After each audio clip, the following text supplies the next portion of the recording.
Hey everybody, Nicole is the new black here. Thanks for checking out my channel. I was really talking for like 5 minutes and thought that this was recording and it wasn't. Oh, thanks to all the new subscribers. Thank you for checking out my channel. It is appreciated. Thanks for all the love. Mwah. Love ya.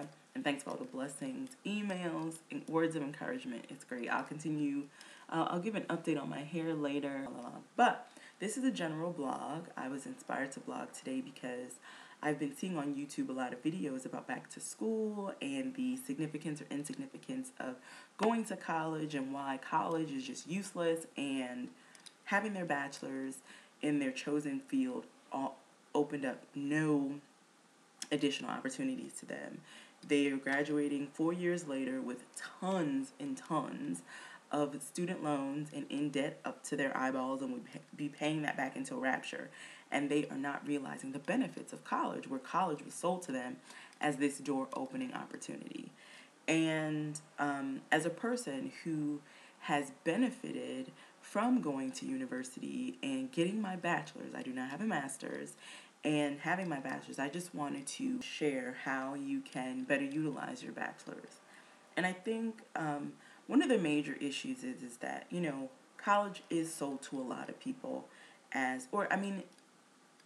it's sold to a lot of people as the missing piece to the puzzle. That if you get this bachelor's and you go to college, all of a sudden, as soon as you graduate, the world is your oyster. And that simply isn't true. And I think for a lot of us, minorities especially, and people of a certain socioeconomic status, that we aren't as well informed about opportunities.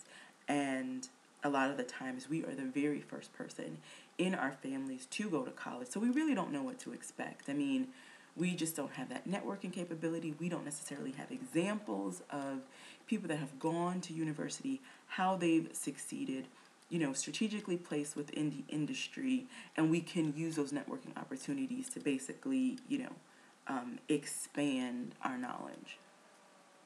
So, for one thing, it really is a question of supply and demand. I mean, I think a lot of people that go to school, they're like, oh, I'm just going to choose a liberal arts or social sciences degree. A lot of the time, those degrees do require a higher education. A lot of the complaints I hear from people with English majors, sociology, political science, journalism, literature, these types of degrees where a lot of people, the industry is flooded with people with bachelors. And you can get a lot of these degrees, even online these days. And not to discredit online and distance learning or whatever like that, but getting this degree has become more accessible. That means more people are going to have these degrees, and then the more people that have these degrees, the more you are going to have to do to differentiate yourself from the next applicant. So sometimes differentiating yourself from the next applicant will mean getting a master's, or it will mean getting a bachelor's from an Ivy League school. I mean, if you think about it, now say whatever you want, but from the eyes of a potential employer, a bachelor's in English from, let's say, Harvard is going to be valued more than a bachelor's in English from University of Phoenix. I'm not passing any judgment. That's just the way it is. So what we have to do, or what you have to do as a potential student, is you have to strategically look at the industry and see, or just look at the job market and look at the upcoming trends and see, when I get out of school in 4 years, what's going to be the hot topic, the up and coming trend. Now, me, today, if I would have gone back to school, like right now, I would go into something like food security, sustainable agriculture, renewable energies, technology, and public policy. Not just public policy, not just technology, but you definitely have to find a niche if you want to, boom, out the gate, get a job just with your bachelor's. If you want to be a professor, definitely go to school for English, go to school for history, and then get a master's, because you need to differentiate yourself from the thousands and thousands and thousands of other applicants. I mean, the thing is, especially in a recession, there's so many people going back to school to further their education. You just need to strategically choose something that will make you a more attractive candidate than the person sitting next to you.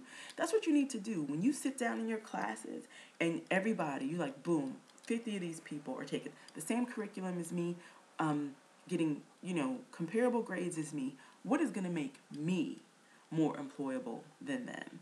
And that's what you need to look at. You need to sell yourself and realize you are a product, and you need to market yourself and build up your repertoire. And I think that's what people don't do.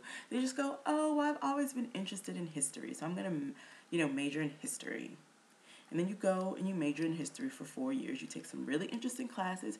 You learn a whole lot of shit. You learn how to learn. You get some partying in there. And then when you're done and you put that on your resume, and it's like you're the 17th history major that has applied today.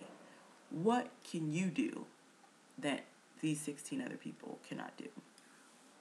Another thing that if I knew today, what I know now, what I would have done is do a 2+2 program. And for those of you that don't know what a 2+2 program is basically is when a accredited university partners with a junior college, a community college, a 2-year university, and basically your curriculum in the junior university is comparable to the curriculum at the accredited 4-year university.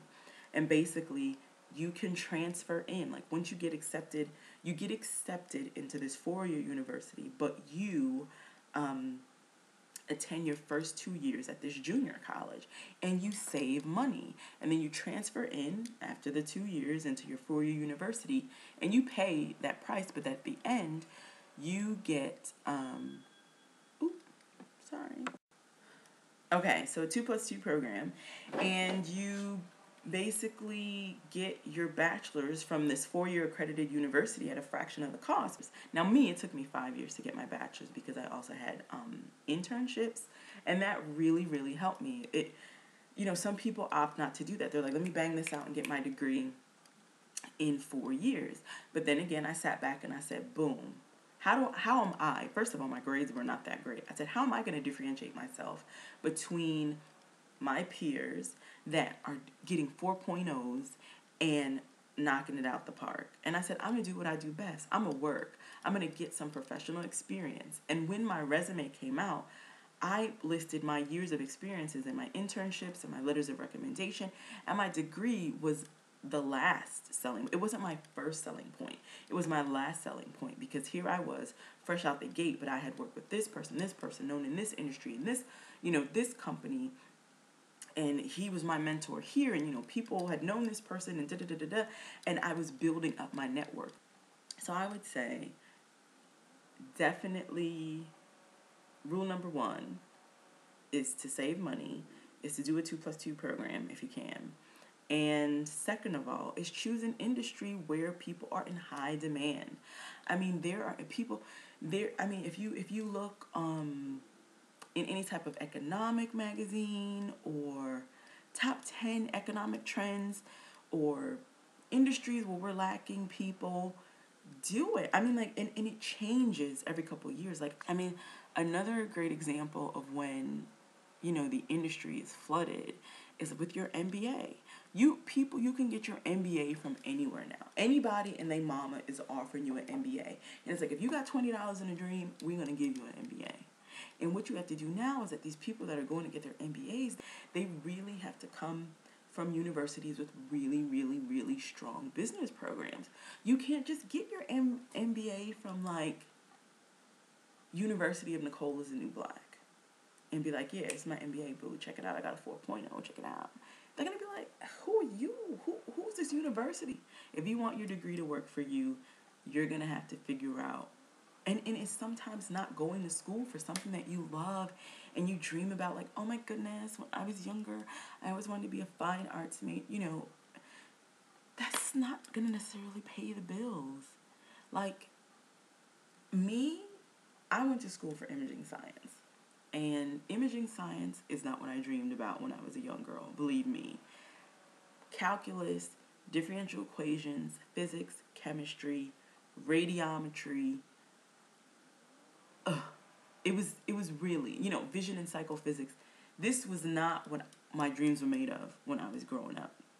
But you know what happened? I went to school and I said, wow, I'm really not trying to go back to North New Jersey and, not have anything. I'm putting all this time. What am I going to do? So I looked and I think it was like my second year of school, because I was like biology major and I switched to something else and God knows what. And I looked at the hiring trends and, what was in need and what wasn't in need. And then I looked at the internships, the percentage of employable interns and the highest paid internships. And it was like, boop, imaging science. Are you gifted in math? Are you gifted in science? I'm like, yeah, gifted enough. And I went into it. And here I am. So yeah, that's all I have to say. I mean, it is okay for you to go to school for something that you love and something that inspires you. But at the same time, if you are going to university, in order to get a job, you have to get a degree in something that makes you employable. You just can't embark on an endeavor such as college, such an expensive endeavor. I mean, would you really buy a car and invest money, buy cash in a car without doing any type of research? This is it can't be something so willy-nilly. But don't get discouraged when you hear people like, oh, I got my bachelor. Ask them what they got their bachelor's in and ask them why they chose it. That's my challenge to people. Like, what did you go to school for and why did you choose it? And people are like, well, I don't know. But thanks for watching. Since I was trying to be studious talking about school. In my glasses. My specs. My brother always clowns me when I wear these. Anyway. Peace. Thanks for watching. Thanks for subscribing. And good luck to everyone. Back to school. Stay in school. Be cool. Yeah.